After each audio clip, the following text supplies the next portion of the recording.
rin ang pangako. Ngayon naman dama ba natin ito?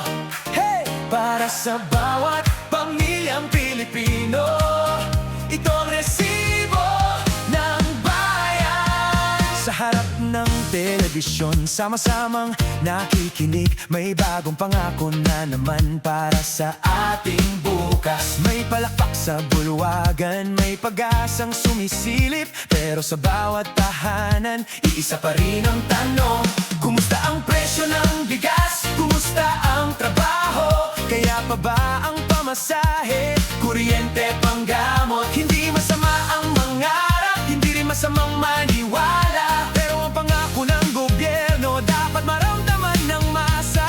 Hindi lang sa talumpate, hindi lang sa entablado, ang tunay na pagbabago dapat makita sa bawat tao. Resibo, resibo, nasaan ang resibo?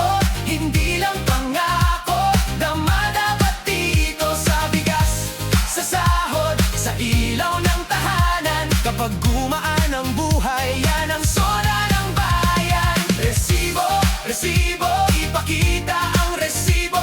Ang salita'y mahalaga, pero gawa ang panalo. Walang kulay ang gutom, walang partido ang hirap. Kapag ang bayan ang umunlad, lahat tayo ang aangat. Hey, hey! Hindi lang palakpak, hey, hey, kailangan may resulta.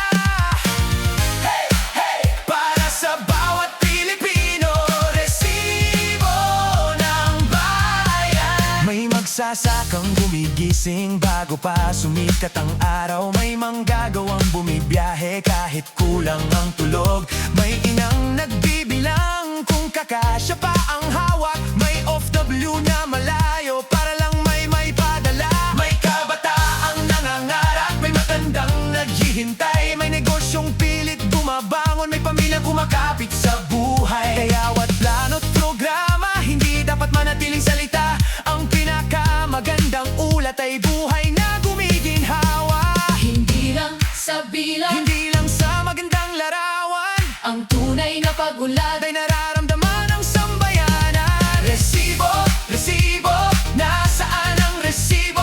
Hindi lang pangako, dama dapat dito sa bigas, sa sahod, sa ilaw ng tahanan. Kapag gumaan ang buhay, yan ang sona ng bayan. Resibo, resibo, ipakita ang resibo. Ang salita'y mahalaga, pero gawa ang panalo. Walang kulay ang gutom, walang partido ang hirap. Kapag ang bayan ang umunlad, lahat tayo ang aangat. Hindi natin kailangan na mag-away dahil sa pangalan. Hindi natin kailangan na piliin ang bulag na kampihan.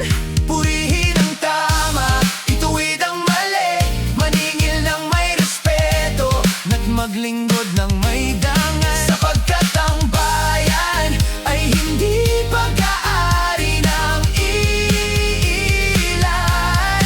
Ang kapangyarihan ay tiwala, at ang tiwala ay dapat may patunay. Kaya'y pagkatapos ng talumpate, pagkatapos ng palakpak, sa lansangan at tahanan, doon susukatin ang lahat. Resibo, resibo,